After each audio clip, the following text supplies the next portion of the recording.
یه انرژی بار خیلی خوشمزه براتون درست کردم. توی تابه بادون، پسته و بادون زمینی، مغز گردو، تخم کدو و کنجد روی حرارت خیلی کم تفت میدم به حدی که طلایی بشه. توی یه ظرف دیگه شکر قهوه‌ای و عسل رو روی حرارت کم میذارم که مخلوط بشن و یه دست بشن.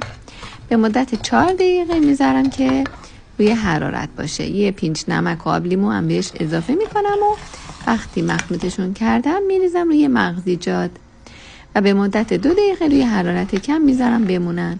بعد اونا رو میتونید توی هر ظرفی که دوست داشتید بریزید و به مدت 2 ساعت بعد بذاریدش توی یخچال. بعد از 2 ساعت راحت میتونید برش بزنید و نوش جان کنید. به همین راحتی یه انرژی بار خیلی خوشمزه درست میکنید.